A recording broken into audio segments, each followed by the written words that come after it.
נולדתי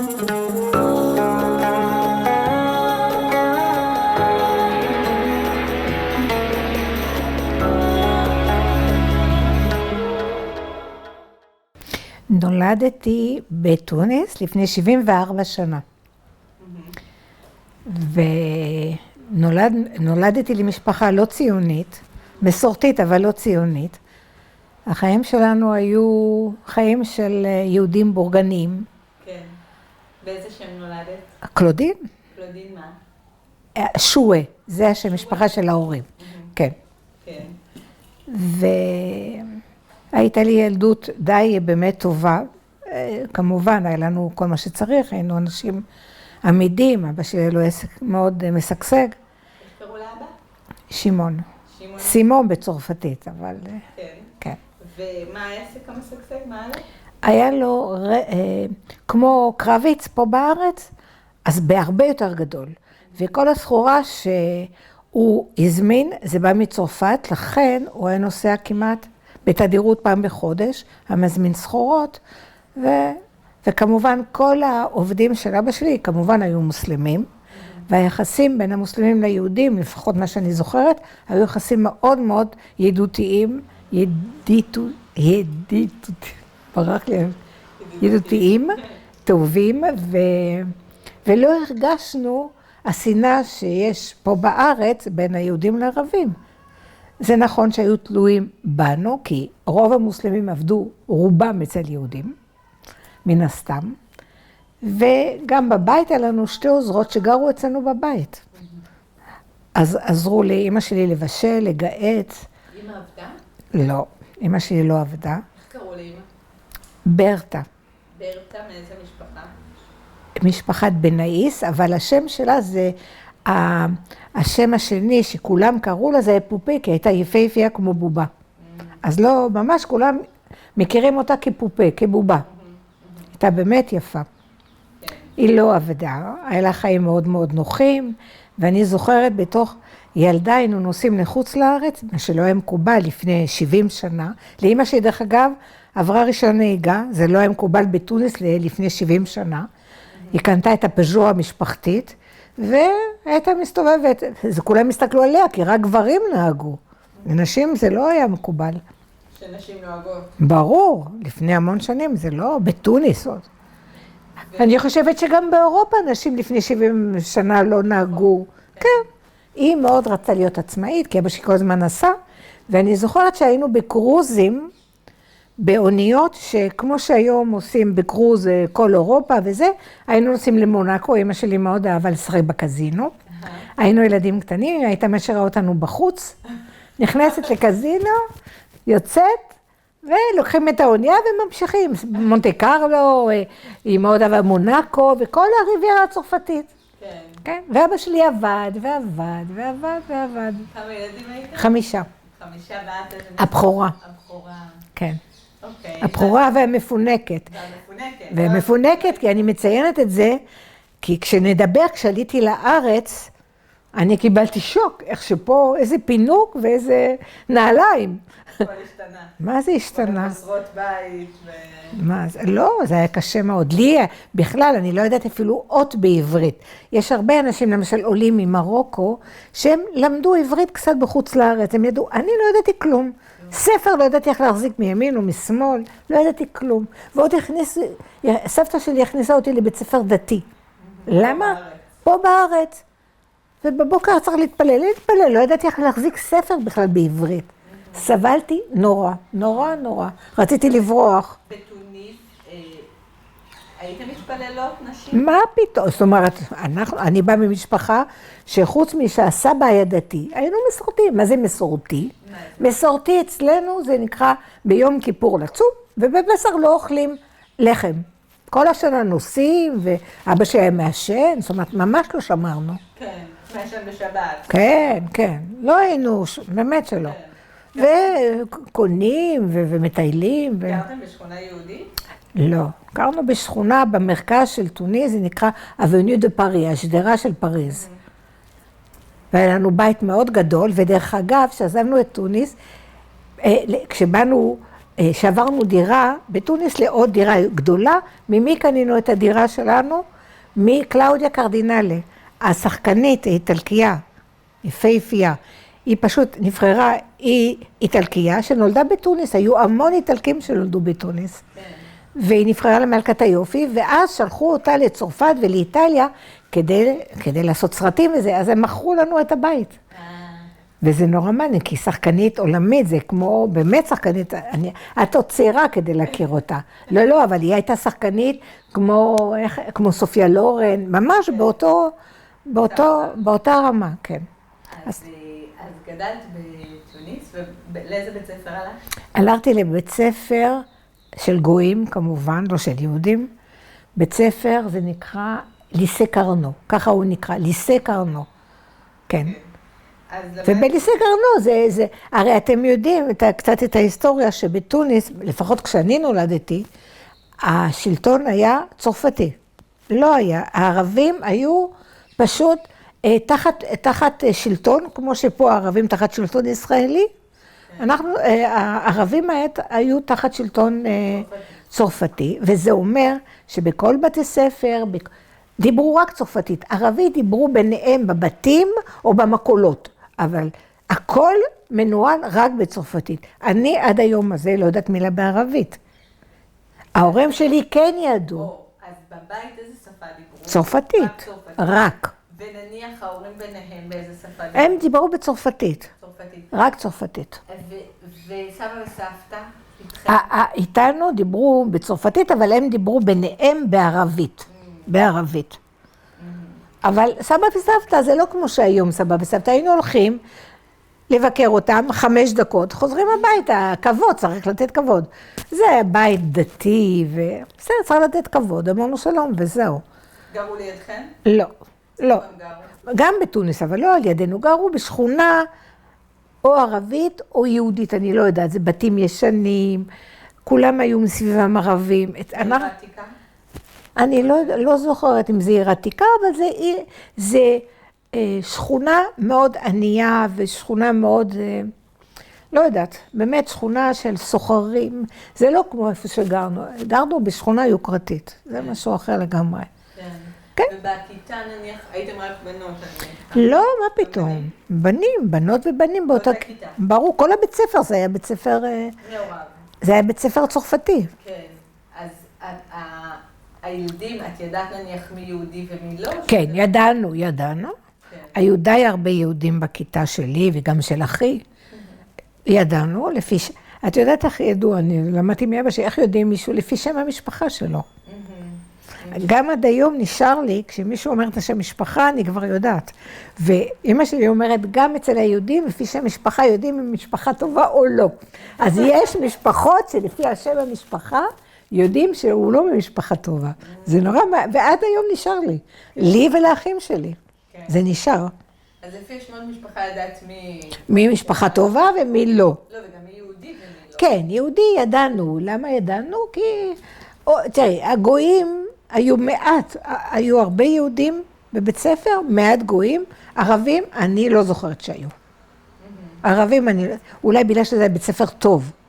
אז זה בעיקר היה צרפתי. והיהודים, כן. ערבים, כמה שזכור לי, לא היה ערבי אחד שם. לא היה ערבים. ולמדתם, אני מניחה, גם בשבתות. ברור. ולמדתם, ואבא היה עושה על קידוש בשבת? היה דבר כזה בבית? היה, האמת, אני חושבת שכן, אני חושבת שכן, אבל עוד פעם, הוא עשה קידוש, כי זה הרגל, אבל לא בגלל שהיינו דתיים או משהו, זה היה הרגל. כן, היינו, מה שכן, ביום כיפור באמת, גם היהודים הלא מאמינים, וגם היהודים באמת שונאים יהדות, ידוע שביום כיפור כל היהודים בבית הכנסת. באיזה בית כנסת אתם הייתם? היינו בבית כנסת של הסבא. איך הוא נקרא? ברימה, כן. והיינו שם בבית כנסת, ואני זוכרת בתוך ילדה, כשנגמר התפילה של יום כיפור, אז אבא שהיה מאחד אותי, זאת אומרת אותנו הילדים ועם האמא, מכסה אותנו בטלית, ופשוט נותן לנו את ברכתו. ככה זה היה נהוג. וכשעליתי לארץ, ביום כיפור הראשון שלי, אמרו לי, אתם רואים, מחר זה יום כיפור, בואו נעשה על האש.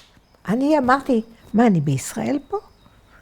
את מבינה, פה אנשים, לא רק, בסדר, לא מאמינים באלוהים, אבל לעשות על האש ביום כיפור, שבתוניס גם הכי כופר בדת, הוא היה ביום כיפור בבית כנסת. את מבינה? זה מה שאיחד את היהודים בגולה. בארץ, בגלל שאנחנו יודעים שכולנו יהודים, אז אפשר לעשות מה שרוצים. כן. אז ההורים שניהם בעצם נולדו בתוניס. כן. בסבא וסבתא? בג'רבה. בג'רבה. את יודעת, ג'רבה זה אי, יפה. היית בג'רבה? אני לא, אבל אמא שלי הייתה כל שנה נוסעת, כי שם היה... בל"ג בעומר? היה, כן, את יודעת, הילולה. בל"ג בעומר? כן, זה אני חושבת. את יודעת, אני ממש לא דומה לאמא שלי מבחינת, היא הייתה אוהבת את הדברים האלו, אני תמיד התרחקתי מזה. אני לא... מה היא אהבה? היא אהבה את ההילולות, היא אהבה להתפלל, וללכת לבית כנסת ולתת צדקות, והיא אהבה היא הייתה מדליקה נרות? ברור, גם אני, אבל זה לא קשור. לא לשבת. היו לה נניח נרות שהייתה מדליקה לצדיקים, היו דברים כאלה? כן, היא הייתה מומחית לזה. היא אהבה מאוד.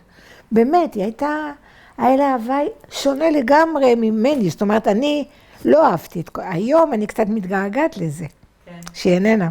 היא נפטרה לפני 5 שנים, באותו חודש עם בעלי. אותו חודש, כן. אבל אני היום מתגעגעת לשטויות, שפעם אמרתי לה שזה שטויות. היום אני מתגעגעת לזה. למשל, יש מנהג של הטוניסאים, שלפני פסח לוקחים את כל התכשיטים, שמים בקערה עם שמן, ומערבבים, לא יודעת למה. בסיסה. איך? בסיסה. כן, מאיפה את יודעת? אני למשל, כל השנים, מה זה צחקתי על אמא שלי? עכשיו שהיא איננה, ואנשים מדברים, את יודעת, עשינו, מה זה? אני מרגישה ש... בתם? לא, זה ריק לי. זה משונה לי. תמיד צחקתי ממנה עם כל השטויות שהייתה עושה. בשבילי זה השטויות. הייתה שולחת לכם קצת נניח כשגדלתם? כן, ואמרת, מה את לא עושה? כשהתחתנתי, אמרתי, מה אני עושה את השטויות שלך וזה? ממש זלזלתי בכל המנהגים, וחסר היום. זה היה בראש חודש ניסן. כן, ראש חודש ניסן. הייתה אומרת לכם נניח משהו על פרנסה ביום הזה? כן, אני אומרת, הייתה עושה טקס אצל... מה? וביום האחרון של פסח, אתם לא תאמינו, המנהג שלה, היה לקחת חסה, ולקחת כל עלי חסה על הדלת, לתלות אותו, לא יודעת כמה ימים, עד שהוא מתייבש וזורקים. למה? אני באמת, האחים שלי יודעים למה, אני כל כך הייתי רחוקה מזה, האחים שלי מאוד היו כמו אמא שלי, אני הייתי היחידה שונה מהאחים שלי. כן, שלא התחברת. כן, הייתי מודרנית יותר בדעותיי, חשבתי אחרת, הייתי שונה, תמיד הייתי. אמא זה נשמע שאמא גם הייתה מודרנית, היא מנהגה. כן, אבל בדיוק, זה הקונפליקט. היא לא זרקה את ה... היא הייתה מודרנית בחיים הטובים, היא נסעה לחו"ל, היא התלבשה באמת, ואימא שלי לא כמוני, אני תמיד הייתי שמנה וגדולה, היא הייתה קטנה ורזה, אחרי 5 ילדים, היה לה מידה 36, שאני אפילו בתור בת 10 לא הייתי מידה 36. היא אחרי 5 ילדים, באמת. מידה, היא הייתה רזה ויפה. ומה היא עשתה נניח נגד העין הרע? מג'רבאית בטח לא עולה... כן, נגד העין רע זה היה או את החמסה או את הדגים או את ה... היו דברים שהייתה אומרת לכם? אמא עושה? אמא שלי, היה לה, מה שחסר לי הכי הרבה, הפתגמים שלה בערבית, אני לא הבנתי מה היא אמרה, אבל ידעתי מה הכוונה. תני לנו. אני לא יודעת להגיד בערבית מילה, לא יודעת. אחים שלי יודעים הכל, אני... מה זה מלא משפטים שלה, באמת. אני באמת לא זוכרת, אבל חסר לי.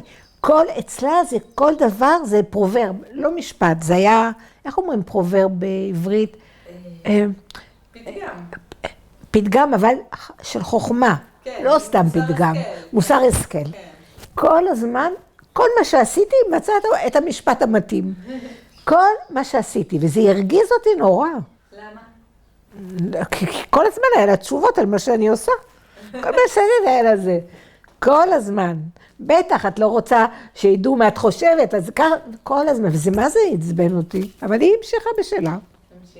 היא המשיכה בשלה, אבל אני לא זוכרת, אפילו לא יודעת לדקלם. אחים שלי יודעים הכל, אני ממש לא. אבל חסר לי. אז היא הייתה סבסיסה, והיו עוד חגים בבית שנניח הם היו חגים טוניסאים? כל החגים, כל האוכל שלה. לא, נניח, אבל נגיד בראש חודש טבת, היה משהו? זהו, אני אמרתי לך. עושים עידן בנות או... לפי דפי, כן, החג של הבנות.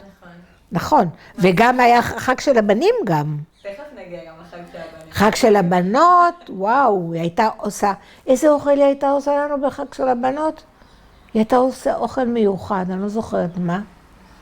והייתי אומרת, בשביל מה את השטות? אני כל הזמן, איך יש לי חרטות עכשיו?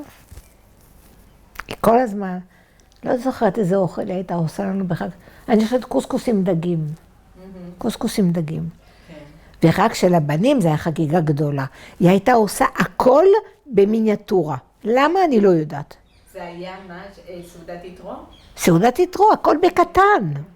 היא הייתה עושה את הפשטידות קטנות, סנדוויצ'ים קטנים, היא הייתה עושה עוגות, הכל בקטן. היא הייתה מתכוננת שבוע מראש.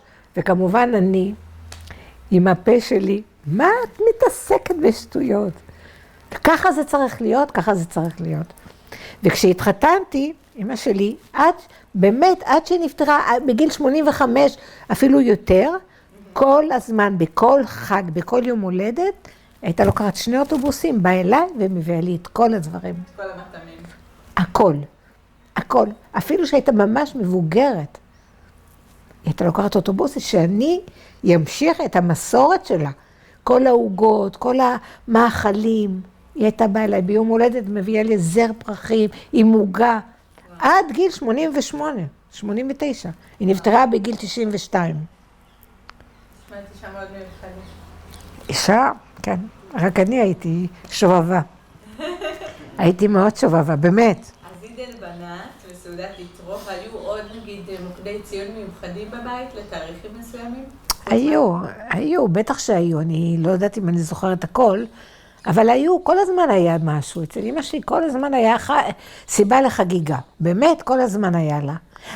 טוב, היה משהו שלא קשור ליהודים. לקחנו גם את המסורת של הגויים קצת. למשל, יש בצרפת, לא יודעת איזה תאריך זה היה, לפה דה רוע, המסיבה של המלכים. לפה דה רוע. ואז עושים קורון, זאת אומרת עושים כתר, עוגת כתר, ושמים בתוך העוגת כתר, שמים פול יבש.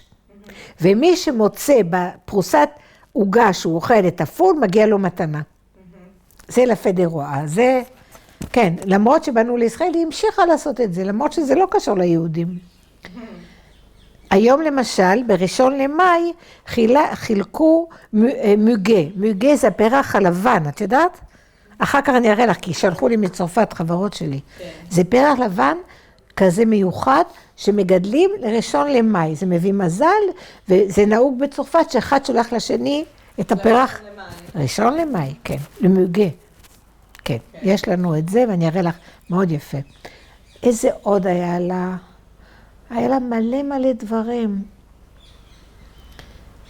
תזכרי לי, את יודעת יותר טוב ממני. לא, על הילולות, אני רוצה לשמוע קצת עם... הילולות, אמא שלי גם בארץ, הייתה נוסעת למירון כל שנה. והיא נסעה גם מישראל לג'רבה כמה פעמים, בטיולי מאורגן. כן, כן. את יודעת שהם אומרים, הטוניסאים, הרי ליהודים זה קצת בעיה להיכנס לטוניסיה. לא, הם אומרים שבל"ג בעומר, אם יהודים לא יבואו לג'רבה, תהיה להם שנה רעה בטוניסיה. כן, אבל פעם היה פיגוע. כן, אבל מה שאני רוצה להגיד, שאמא שלי גם נסעה לשם כמה פעמים, בטיול מאורגן, מאובטח, לא לבד, לא נוסעים שם לבד. ופה בארץ, למירון, כל שנה הייתה נוסעת. והלכתי את הפעם?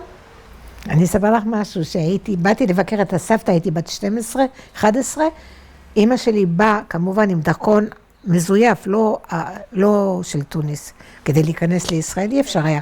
אז היה לנו 2 דרכונים. אז עם הדרכון המזויף באנו לישראל, ואז היא אמרה, אני באתי בשביל ההילולה במירון. הלכנו למירון, היו מיליארד אנשים. הלכנו עם אמא שלי, סבתא שלי והאחים שלי, ואני רואה, אמרתי, מה זה, כולם כמו כבשים, איפה הם הולכים, מה זה?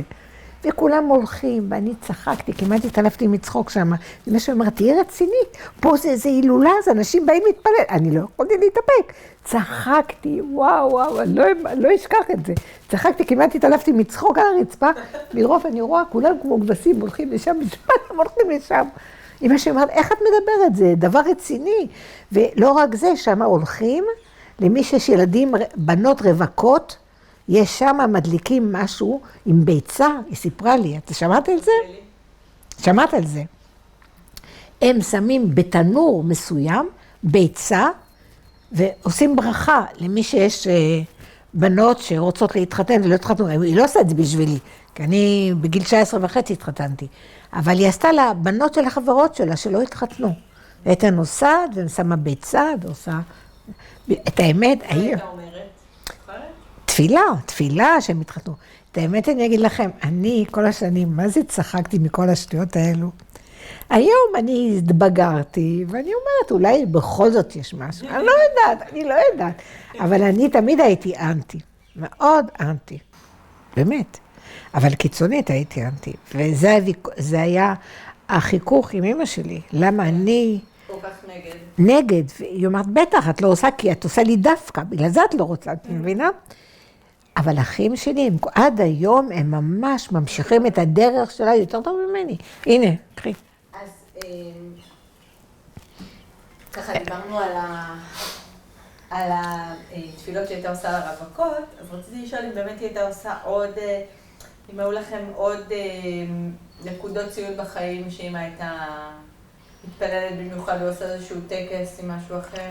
לא יודעת אם היא עושה טקס, אבל היא הייתה הולכת הרבה לכותל להתפלל, במיוחד לנרדה שלי, אבל בפסח ובסוכות זה נהוג לעלות לרגל לכותל, זה אני יודעת. בפסח ובסוכות היא הייתה? כן, ברור, היא הייתה הולכת כל השנה.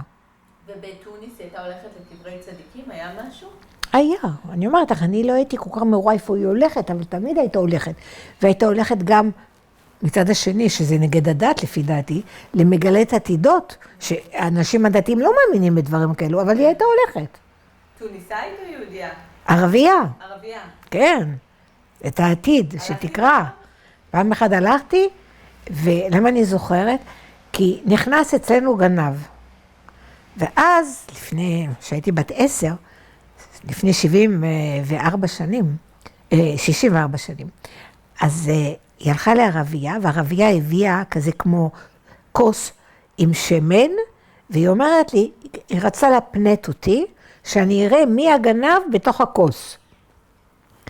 ואני ראיתי, אני לא יודעת, אולי אני ראיתי באמת מישהו פותח את הדלת, באמת, היא פנתה אותי. וזהו, אמרתי לה, הוא גנב לה את כל התכשיטים לאמא שלי וזה. הלכו למשטרה, אבל אין מה לעשות. אבל הם האמינו בדברים כאלו. כן. מה שאני אף פעם לא האמנתי. והיא הלכה גם לכאלה יהודים? נשים שחוזות את העתיד באיזשהו דרך? לא. היא הייתה רק אצל רבנים. הרב הזה והרב הזה. גם בתוניס? גם בתוניס וגם בארץ. בבני ברק יש רבנים גדולים וכל מיני ידע. והיא הייתה הולכת אליהם והייתה נותנת הרבה צדקות והייתה... היא הייתה בעולם אחר, זה לא... בשבילי זה היה עולם אחר. כי אני לא רואה את עצמי לעשות את הדברים האלו, אבל אני קצת מתגעגעת לשטויות האלו. יש איזו מסורת שכן לקחת ממנה ככה? חוץ מלהדליק נרות, להדליק נרות. כל יום שישי? נו, ברור, כל יום שישי. ואלוהים רצה שיש 3 בנות, 2 בנות מדליקות נרות ועושים השני, ויש בת אחד שהיא מורדת, כמו שהייתי מורדת עם אמא שלי, אז היא מורדת. מה צריך את השטויות להדליק נרות? מה צריך? בסדר. כנראה תמיד יש מישהו שמורד. כן. לא, אני יודעת להדליק נרות, כן.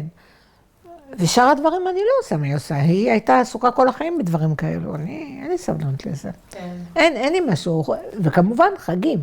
ללכת לבית כנסת, זה אני עושה, פסח, מנקים את הבית, וזה כמובן אני עושה. אהבת את פסח כילדה? כן, אני אהבתי, כן. אמא נקטה או העוזרות? העוזרות, רק בארץ, מסכנה, הייתה מנקה, כי לא היה לה את האפשרויות כמו היה בחוץ לארץ. ואני זוכרת עד היום. 3 חודשים לפני פסח, הייתי באה עם הילדים הקטנים, היא לא הייתה מכניסה אף אחד עם משהו חמץ, שחס וחלילה איזה פירור יישאר בבית. אמר, 3 חודשים. ולפעמים היינו באים לשבת לאכול ארוחת שבת, אז היינו אוכלים, היא הייתה שמה לנו ככה מגבת שחס וחלילה איזה פירור של חלה, לא ייפול. מה זה? אבל זה באמת, אני לא עושה את זה. אני שומרת והכל, אבל אני לא עושה. לא עושה את עד כדי כך. היא נורא שמרה חגים, וגם אמונות תפילות, אסור להגיד ככה, אסור לעשות את זה. איזה דברים היו לה, באמת, כל היום הייתה מתעסקת בזה. למשל, מה היא אמרה? אסור לדבר על אנשים זרים, כי זה עין הרע, כי זה לשון הרע, וזה לא מביא מזל, אסור לדבר על זה. ואחר כך היא הייתה מדברת על מישהו, אני אומרת, אבל אמא, את אמרת, לא, אני לא התכוונתי להגיד ככה, אני מתכוונה. כן. היו לה כל מיני, באמת. חבל שהאחים שלי לא פה, הם יכולים לספר דברים מפה עד הודעה חדשה, באמת. היה איזה פתגם נגד עין הרע שהיא תמיד הייתה אומרת? משהו לגרש את ה... היא לא, אבל חמתי הפולניה כן.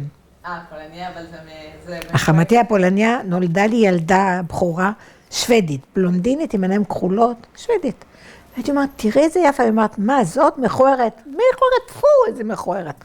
אמרתי, למה? והייתי בת 19 ו-20, הייתי בת 20. אמרתי, למה את אומרת ככה? היא אומרת, את לא רואה שהיא מכוערת? איך את לא רואה? טפו, טפו, היא מכוערת. ואמא לא אמרה את זה. אמא לא אמרה טפו, טפו, אבל אמא שלי, היא אמרה, בלי עין רע, בלי עין רע, תשימי לה חמסה, חוט אדום, פה דג, פה זה, ואני כל כך לא האמנתי בשטויות. היום אני קצת מאמינה. כן, היום אני מאמינה בעין רע. לא, יש לי הוכחות גם ברורות. ברורות מאוד. אז לא ראית אותם. בחיים אני לא האמנתי בשטויות האלו, עד שקרה לי, כשהייתי בת בארץ, הייתי אולי 15 שנה, הזמינו אותי סוף השנה לסילבסטר, למלון אילטון. ואז אישה אומרת, תגידי, השיניים זה שלך? אמרתי, כן. תראה איזה חיוך, תראה איזה שיניים יפות. אמרתי, זה שלי. אחרי חצי שעה היא באה, היא אומרת, באמת זה שלך השיניים? אני אומרת לך, עד שהרגשתי ממש לא, אמרתי, זה שלי, תעזבי אותי. יצאתי מהמלון, נפלתי, מה שברתי? שן. אחרי שעה, לא אחרי 20 שנה. נפלתי, ולא נפלתי נפילה קשה. נפלתי, אני קמה, אני רואה שהשן נשברה לשתם. מאותו יום אני מאמינה. כן? יש עין רע, יש. ואין שמחה לאמא כמו להגיד, אמרתי לה. כן, היא כל הזמן אומרת. אל תגידי ככה, אני קונה, אני נוסעת, אל תספרי לאף אחד. מה? אמרתי, למה? נגד עין רע. אבל באמת, עד הנפילה, אני לא האמנתי, חשבתי שזה סתם אמונות תפילות, אבל יש עין הרע. וקראו לי אחר כך עוד מקרים, שבגלל שהתייחסתי לזה בצורה אחרת, אז אני רואה שבאמת יש עין רע. כנראה לא סתם אומרים, יש אנשים, אני אסביר לך, שיש להם עין רעה. זאת אומרת, לא עין רע סתם. יש אנשים רעים. זה אומרים עין רע, ויש אנשים רעים.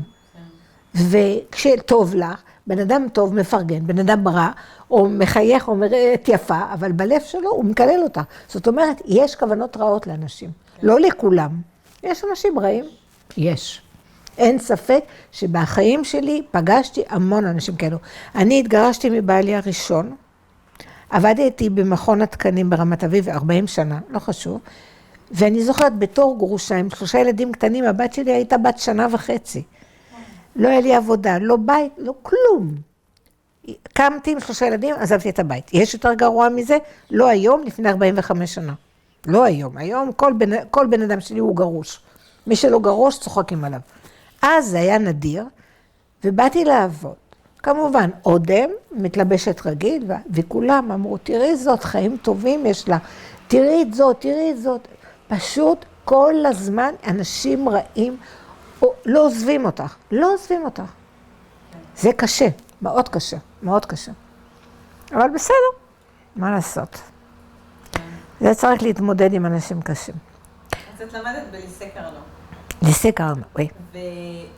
ואחר הצהריים הייתה איזושהי פעילות? לא, היינו נפגשים עם חברות, קופצים על חבל, ועושים את זה מה שהיה פעם. והייתה לכם אבל איזו תנועת נוער? וחברות שלי הקרובות היו גויות, לא היו יהודיות. מהבית ספר? מהבית ספר. והיית באה אליהם הביתה? כן, והם היו באים אליי, וכמובן תצחקו, אמא שלי הייתה מלווה אותי, מחזיקה לי את היד, הייתי בת 13, 14, היא לא נתנה לי לעבור את הכביש לבד. חס וחלילה, אם אוטו יעבור. היא לא נתנה לי. כשאמרתי מפונקת, לא סתם הגזמתי. מה זה מפונקת? אני הייתי קמה בבוקר, מתעוררת על ידי, היה את הקפה שלי, את הקרוסן שלי, על יד המיטה. וואו. כן. מה לא רע? ובחגים הייתי גדולה. את יודעת, מלא כלים, נכון? הייתה עוזרת וזה. הייתי מזיזה את הכוס או משהו, לא, אל תעשה כלום. אל תעשה כלום. אז אחר כך בארץ הבינו למה הייתי מפונקת. מה, לא ידעתי לעשות כלום. כלום, לא נתנו לעשות כלום. אבל הייתה לכם, את אמרת לך מקודם, אמרת לי, לא היינו ציונים. לא. מה זה ציונים? זה הרצון לבוא לישראל. ציון. אבל באמת, בתוניס הייתה תנועה גדולה של ציונים. ציונים שממש חיכו לה. נכון, אנחנו לא היינו בקטע הזה, ואנחנו, באנו כל המשפחה לפה, איך אמא שלי אמרה? בגללך. למה? אנחנו עברנו לפריז, ואמא שלי אמרה, החופש הגדול, אמא שלה פה הייתה בארץ. כמה היית כשעברתם לפריז? הייתי בת 15. ואז, 65?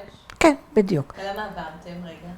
לצרפת, ברגע שצרפת החזירה את השלטון למוסלמים, אבא שלי אמר, זה לא טוב. אז התחלנו כבר להבריח כסף ולהבריח כדי שיהיה, כי אסור היה לך להוציא. הרגשתם שהמצב נהיה לא טוב? אני לא הרגשתי, כי הייתי ילדה, אבל אבא שלי הרגיש. והרבה יהודים בתקופה הזאת עזבו את תוניס. כי ידעו שלא יהיה. אנחנו לא הרגשנו רע, אבל ידענו שיהיה רע. לא היה מקרה שנניח סבלת מאנטישמיות. לא, ממש לא, ממש לא. לא סבלנו, ממש לא סבלנו. אז החלטתם לעבור לפריז, מכרתם את הבית, הצלחתם למכור? מה פתאום? אם היינו מוכרים, אז היו שמים אותנו עם חוסר אפשרות לעזוב את הארץ. כמו שאסור להוציא בחוץ לארץ כסף מתוניס, אסור לעשות הרבה דברים מתוניס. זאת אומרת, לא סבלנו מהם, אבל היה לנו מגבלות. איזה מגבלות? אסור לנו להוציא כסף משם, ומה זה למכור את הבית? זאת אומרת, אסור לנו לעזוב למדינה אחרת. היינו חייבים להישאר בתוניס. היה לכם דרכון? כן, הרי נסענו המון, אבל, וחזרנו.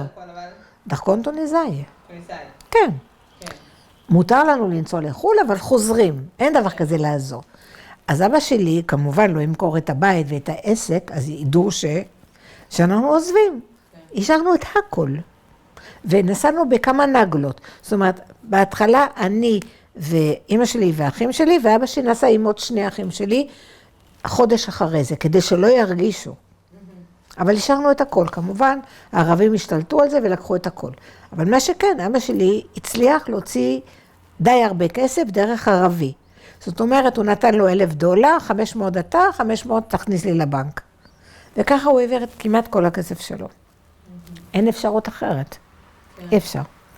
ואז עזבנו, ואז אמא שלי בחופש הגדול אמרה עכשיו, את באה לבקר את סבתא. מי זה סבתא? זה אמא של אמא, שעלתה לארץ ב-48. אז היא הייתה ציונית, אמא שלה. 40 בטח. כן. ואז באתי לפה וקיבלו אותי כל כך יפה והכל יפה, ואחרי חודש הייתי צריכה לחזור, אמרתי, לא, גברת, תחזרי לפריז, תתחתני עם גוי, תישארי פה. עכשיו, אני לא הבנתי את המשמעות להישאר פה. חשבתי, החגיגה נמשכת, הסכמתי. והיא אומרת לאמא שלי, הבת שלה לא חוזרת, אתם תבואו. היא אומרת, אנחנו לא רוצים לבוא לישראל. הכניסה אותי לבית ספר, ואז הבנתי מה המשמעות. פה בתל אביב? בבית ספר בבני ברק, בית ספר דתי, לא חרדי. בית ספר דתי. אז היה בית ספר מאוד טוב. בית ספר שהסוכנות היהודית המליצה. זה בית ספר שבאים מכל העולם, עולים חדשים, וככה מלמדים אותם. עכשיו, לא ידעתי מילה בעברית, לא כלום. זה היה סיוט.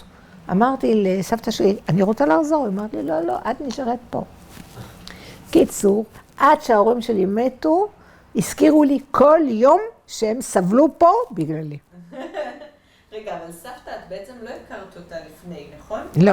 ונורא, אבל נורא התחברתי אליהם, מאוד אהבתי אותה. מאוד, באמת. איזה חכמות ככה סבתא אז זה לא יפה שאני אומרת, אבל הייתי אומרת לאמא שלי, איך אמא שלך הייתה כל כך חכמה?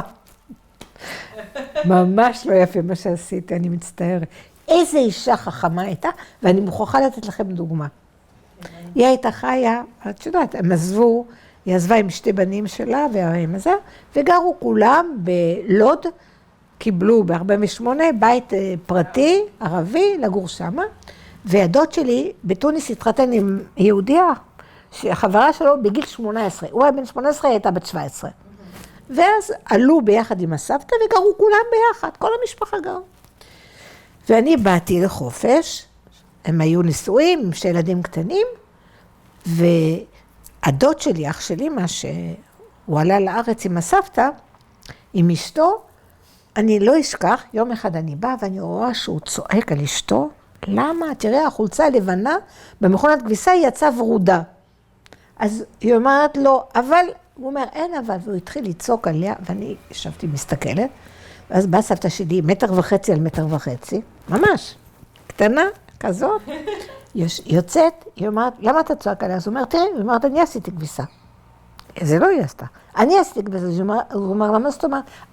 נו, תצעק עליי, אני רוצה לראות אותך. עוד פעם תצעק עליי, אני זורקת אותך מהבית. אז זה הבית שלו, שתביני. זאת אומרת, הוא לקח על אחריותו את הבית, והוא מממן את כולם וזה. אני זורקת אותך מפה. רק תעיז להרים קול לאשתך. תראי, אשתו עזבה את הבית, עזבה את המשפחה, היא באה עם כל המסכנה, ועוד הוא צועק עליה בגלל שהחולצה יצאה ורודה. היא הייתה מאוד חכמה, ובאמת, היא ידעה על הטקט, והיא ידעה איך. ממש חכמה.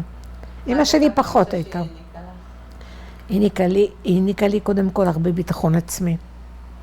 הרבה. גם היא וגם אבא שלי. גם היא וגם אבא שלי, שהייתי מאוד קשורה אליו. למה ביטחון עצמי? היא תמיד היית אומרת לי, את לא צריכה אף אחד, את תהיה עצמאית. תעשי מה שאת רוצה בחיים. אל תקשיבי לאף אחד. תעשי מה שאת רוצה, את מסוגלת. מאוד מפתיע, זאת אומרת, מאוד לא מקובל. ואני אומרת לך, זה אמא, איך יצאה מאישה כזאת, אמא שלי הייתה כזאת. אני לא הבנתי. דווקא אמא שלך גם נשמע שהייתה מאוד, איך פתחת ואמרת לנו שהיא עשתה רישיון? כן, אבל לא היה לה חוכמת חיים. אמא שלי אהבה חיים יפים, טובים, נוחים, אבל חוכמת חיים לא הייתה לה. סבתא שלי הייתה חוכמת חיים. ככה היא הצליחה להביא את המשפחה. השאירה אותך ודאגה שהם כולם יבואו אחריי. ובאמת באו אחריי, לא חשוב שקיללו אותי כל פעם, בגללי באו לפה, כי באמת זה חיים קשים. היה להם חיים מאוד קשים. לאן הם הגיעו המשפחה?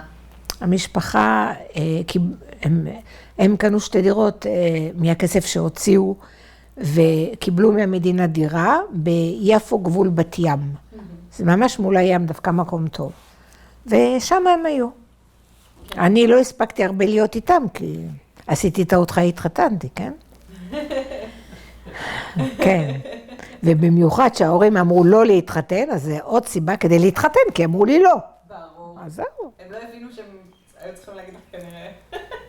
לא חשוב, פעם השנייה שהתחתנתי עם הבעל שאני מאוד מאוד אהבתי, והוא היה בשבילי מלאך שנפל מהשמיים, אז אותו הם לא רצו. גם, אבל אמרתי, אני הפעם יודעת מה אני עושה. ובאמת עשיתי הדבר הכי טוב בחיים שלי. אבל עם הבעל הראשון, זה היה קטסטרופה, הייתי עולה חדשה, לא הבנתי מי נגד מה, חשבתי הבחור הראשון שבא גבוה, בלונדיני עם עיניים ירוקות, מה אני אגיד לכם, פול ניומן, מה לעשות? אבל זה היה, לא הבנתי, כי באתי מעולם אחר, שבחיים אתה לא יכול להתחבר עם מישהו שהוא בדיוק לאפר ממך, ממש לאפר, לא אותה מנטליות, לא אותו חינוך, לא אותה השכלה, והכל, הוא בא מפולניה, אני באתי מתוניס, אוקיי, אבל זה לא בגלל זה, בגלל שאני באה מבית מסוים, והוא בא מבית אחר, שהחינוך שם הוא לגמרי אחר, הוא בא עם הפצעים של ההורים שבאו מהשואה, והוא עד היום סובל מחרדות מהשואה, שההורים שלו נסו עליהם, באמת, ולא הבנתי שזה בחיים לא ילך. אנשים צריכים שיהיה להם משהו משותף. אי אפשר כל כך התנגדויות בין שני אנשים. בלתי אפשרי. אבל בסדר. זה סבתא אמרה לך על זה משהו כשהתחתנתם? סבתא שלי דווקא היא הייתה בחיים, היא נפטרה צעירה, אבל היא הייתה בחיים, רק כשהייתי בהיריון, היא נפטרה. היא דווקא מאוד אהבה אותו, הם שיחקו קלפים כל הזמן. הם כל הזמן שיחקו קלפים. תראי, הוא בן אדם טוב, שלא תביני, הוא פשוט, זה מנטליות אחר, חינוך אחר, וזה עולם אחר. זה לא שאני לא אומרת שהוא בן אדם רע, פשוט זה לא עבד, כי זה, הוא בא ממקור אחר, למשל הבעל השני שלי, זה, אמנם גם הוא בא מרומניה והוא לא בא מתוניס, אבל זה היה לנו ראש משותף, חינוך, תרבות, דיברנו על משהו, הוא לא יכולתי לדבר על כלום, חוץ מעל מפעל הפיס, מה אני אעשה? לא היה לנו על מה לדבר. כן, והוא סבל גם מהשואה הרבה. הוא סבל, הוא בא לי כאן בגיל שנה עם כל מה שקרה להורים, וטרגדיה. כן, אבל אני לא ידעתי, לא הבנתי כלום, הייתי צעירה, וזהו. כן. אין מה לעשות. אז נחזור קצת למשפחה. למה הכי התגעגעת כשעזבתם את תוניס? את האמת, אני לא כל כך התגעגעתי לתוניס. באמת שלא. וכשבאתי לארץ, אחרי שהתאקלמתי, לקח 4 שנים, אני הרגשתי שאני כאילו נולדתי בישראל, כל כך אני אוהבת את המדינה הזאת. וכאילו מחקתי את כל העבר, מאוד, מאוד. בתוניס לא יודעת, חיים נוחות, אבל לא היה לי משהו. היינו, זוכרת, אני והאחים שלי היינו הולכים כל יום שישי, הייתי עוד לקולנוע. כן? היינו כל יום שהולכים לקולנוע, כל שבת באופן קבוע הלכנו למסעדה לאכול צהריים, כל שבת. היה לנו, את יודעת, חיים קלים, אבל לא היה משהו שהציק או משהו שלא היה טוב. היה הכל טוב וזורם. לא היה משהו... אז מה פה היה כל כך... אני נורא התחברתי למדינה הזאת. אולי בגלל שבאתי כמה חודשים לפני מלחמת 6 הימים. והייתי בהוואי הזה של המלחמה ושל כולם ביחד. אני לא יודעת, אני מאוד אוהבת את המדינה הזאת. ממש אוהבת. גם את התרבות וגם את השוני שיש פה. הכל, אני חושבת שזו מדינה מעניינת. כן, ואני גם מכירה את המנטליות של הצרפתים ושל האירופאים, שזה באמת, אני לא סתם אומרת, אתם פשוט לא יודעים איזה עם מגעיל. לא רק שהוא מגעיל, הוא מזויף. הוא גם ביניהם, זה פשוט, זה אנשים לא נחמדים. זה עם מגעיל. אני לא אשכח מה שהם עשו בזמן השואה. בטח אתם יודעים, למדתם בהיסטוריה. בזמן השואה, כשהיטלר נכנס לצרפת, אז הוא עשה הסכם, כי הצרפתים הם פחדנים ואין להם אומץ, הוא עשה הסכם עם היטלר, הם עשו הסכם עם היטלר, שהם נותנים להם חצי צרפת, וזה הם לא ילחמו איתם. ואז, מה קרה? היהודים שהיו בצרפת היו קהילה מאוד גדולה, התרכזו במקום, ובאו הצרפתים, התחילו להלשין על היהודים, למרות שהגרמנים לא ביקשו מהם. כן. וככה כמה... התנדבו. מה? התנדבו לעזור. אבל באמת הלכו והלשינו על כל היהודים, ולכן עשרות אלפים, כולם נשלחו לאושוויץ וכולם מתו. ואף אחד לא ביקש מהם. זה לא במדינות שמכריחים אותך לחפש את היהודים. אף אחד לא ביקש מהם. אבל הרוע והקנאה, אבל זה מה שיש באירופה. כל אירופה היא כזאת, אבל צרפת אני מכירה אותם. זה עם מאוד מאוד לא נחמד, באמת. הוא מאוד מזויף, הוא מאוד מלאכותי, הוא לא אמיתי. תתני לו את הבגד ואת הגבינה, הוא ימכור את אמא שלו ואת אבא שלו. באמת. וזה מה שיקרה בקרוב, תזכרי את המילים שלי, בקרוב זה יהיה ככה, מה זה יהיה ככה? הם מקבלים את המוסלמים, כי אין להם ברירה והם מפחדים מהם. אבל עוד 10 שנים, לא יותר, הערבים השתלטו על צרפת, והצרפתים יימאס להם מהם, ואז יהיה מלחמת, בצרפת יהיה מלחמת כמו מלחמת אחים, בין האזרחים המוסלמים לצרפתים. זה הסוף של צרפת. של צרפת, של לונדון, הייתי באנגליה, בלונדון לפני חצי שנה. פשוט אי אפשר להאמין כמה מוסלמים יש בלונדון. בצרפת המוסלמים אסור להם ללבוש את הגרביה הזאת. באנגליה מותר להם, וברחוב את רואה רק שחור. רק שחור. בתוניס לא היה מקום מאוד אדוק דתית. ממש לא. אני אומרת לערבים... המוסלמים. אני מדברת על המוסלמים. הם היו מאוד, בכלל, הטוניסאים, באמת, אני שומעת מאנשים אחרים בצפון אפריקה, הטוניסאים זה העם הכי סובלני שיש, מוסלמים, אני מדברת על המוסלמים, סובלני שיש, עם רך, הוא לא קשה. זה לא עם קשה, הטוניסאים, גם היהודים דרך אגב, כנראה למדנו מהם, או הם למדו מאיתנו, היהודי הטוניסאי הוא הכי נעים משאר צפון אפריקה. מה זה נעים? הוא לא קשה. הוא לא נלחם יותר מדי. את יודעת, הוא הולך כמו גל. זה אין בשאר העדות. אני אומרת לך, אחי עבד במשטרה בבתי סוהר. הוא אמר שעשו סטטיסטיקה, האחוז מכל העדות הכי קטן בבית סוהר זה הטוניסאים. הכי קטן. כן? הם לא נלחמים, הם לא אנשים מאוד מאפיין את הטוניסאים. כן, הם מאוד רכים, באמת. הם אנשים טובים, סך הכל אנשים טובים. יש עוד ככה איזה משהו שמאפיין את הטוניסאים? מה שמאפיין את הטוניסאים, כן. הם כמובן, המשפחה, מאוד חשוב להם. טוב, זה כל היהודים אוהבים את המשפחה. הם אוהבים את המשפחה. גם הם אנשים שמאוד, את יודעת, אצלם זה מה שיגידו עליהם. טוב, וזה גם, אני חושבת שזה כולם, מאוד חשוב להם מה שיגידו עליהם. לא, אנשים מאוד נעימים. את יודעת עם אמא הייתה הולכת למקווה? אמא שלי לא. אני יודעת שלא. לא ליווית אותה. לא, היא לא הייתה הולכת. לא הייתה הולכת. בטוח שלא. כן. היא לא הייתה הולכת. לא הייתה הולכת. ונניח נערה שהייתה מקבלת מחזור פעם ראשונה, הם לוקחים אותה למקווה בתוניס? אני, כשקיבלתי מחזור, לא ידעתי מה זה מחזור, כי אמא שלי לא השכילה לספר לי. אז כשקיבלתי, חשבתי שאני הולכת למות. אמרתי, אמא, תזמיני אמבולנס. אבל לא, מה פתאום? תראה, אנחנו לא היינו כל כך דתיים. באמת, היינו יותר מודרניים. לא היינו כל כך דתיים. ואמא שלי מאוד הייתה מודרנית, והיא המשיכה את כל הדברים הקטנים. כן, את האמונות האלו שזה יחזיק אותה, אבל היא מצידה, היא הייתה באמת אישה מאוד מודרנית ומאוד חשוב לה איך להתלבש ואיך לצאת. היא אהבה את זה מאוד. אבא שלי, בזכות אבא שלי, כי אבא שלי במשפחה מאוד ידועה ומאוד עמידה. ואבא שלי, בזכות אבא שלי, היא באמת התקדמה הרבה. היא באה ממשפחה צנועה קטנה, אבא שלי באה ממשפחה מאוד טובה.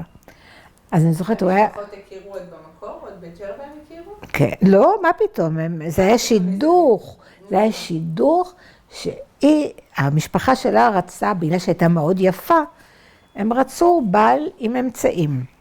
משפחה שלה, כי אין ברירה, הם היו עניים. ואבא שלי, במשפחה מאוד טובה ועמידה, וההורים שלו לא רצו כל כך, מה זה בחורה, אבל היא הייתה כל כך יפה, באמת, אמא שלי הייתה מאוד יפה. והוא לא היה מוכן לוותר, ולא ויתר, ובזכותו הוא לימד אותה להתלבש. הוא היה חוזר מאיטליה עם תכשיטים, וואו, עד היום, כי זה הכל עבר עליי, דברים מהממים, והוא לימד אותה המון דברים, תרבות, אבא שלי היה עורר דין במקצועו. אז זה לא סתם, והיא בחורה. השכלה גבוהה. אבא שלי כן, וזה לא מהיום, זה מפעם. השכלה גבוהה, וכל האחים שלו, דרך אגב. אמא הייתה בבית ספר בילדות? עד כיתה, אני חושבת, עד כיתה ח', אני חושבת. טוב, זה לא שהיא לא רצתה. אמא שלי דווקא היה אינטליגנציה אישית, בלי לימודים, כי אבא שלה נפטר בגיל 44, האמא נשארה עם 4 ילדים. אז היא הייתה צריכה לעזוב, כדי לעזור היא ואח שלה פרנסו.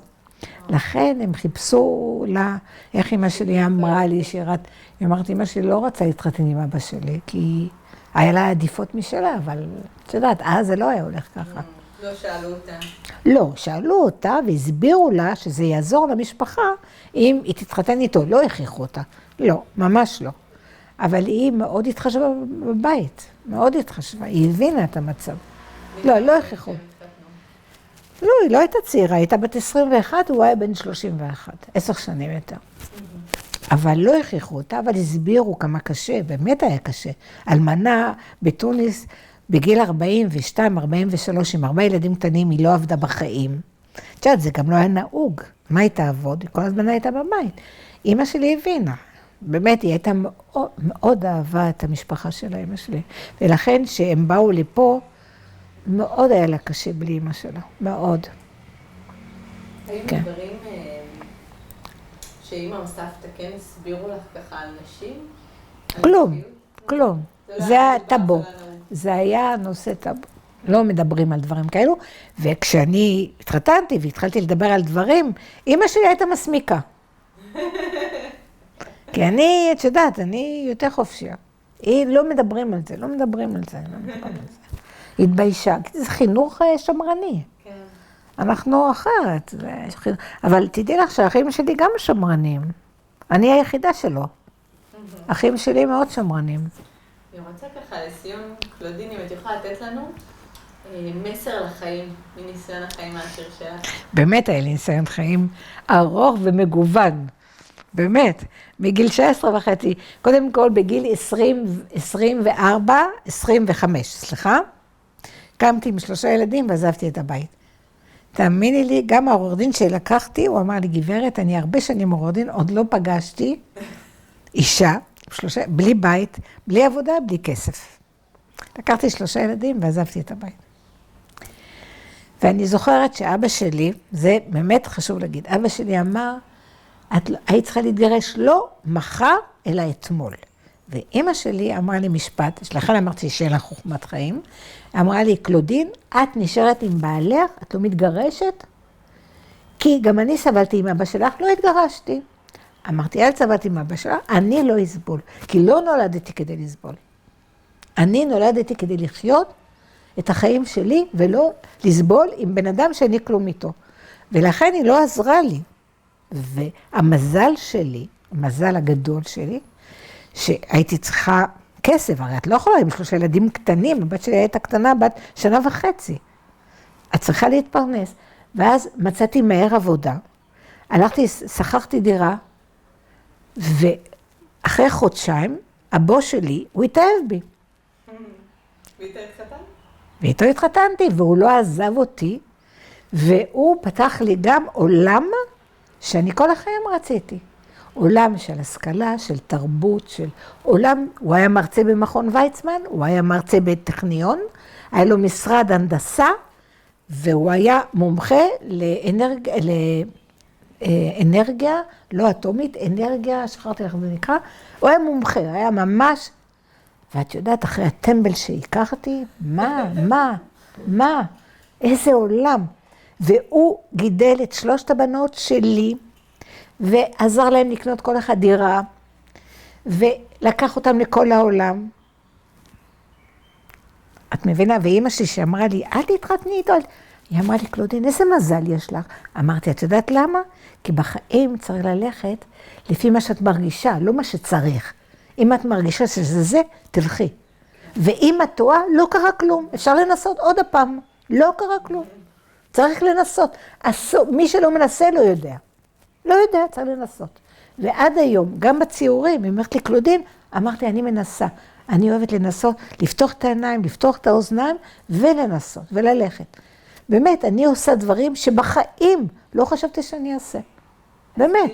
אני יכולה גם לנסוע לחו"ל לבד, לא חשוב באיזה מדינה שגם לא מדברים, לא צרפתית ולא עברית ולא אנגלית, ואני אסתדר. אני יכולה, אני לא יודעת, איך אבא שלי אמר, יש לי 5 ילדים, קלודין, הבת ובנים, היא הייתה צריכה להיוולד גבר, והם בנות. אז קלודין, אנחנו רוצים לסיום ככה מסר לחיים שאנחנו ניקח איתנו. קודם כל, אחרי הנרדש שלי, אני יכולה להגיד מסר באמת הכי אמיתי שיש. קודם כל יום תהנו שאתם יכולים לעשות, לראות, ללכת. אתם חושבים שזה סתם? ממש לא. בן אדם שהוא הולך והוא רואה עולם, זה עולם ומלואו. ואז תנצלו את זה כמה שיותר. כמה שיותר. ומי שמפריע לכם בדרך, פשוט לא לריב, לזיז החוצה, לזיז בצד.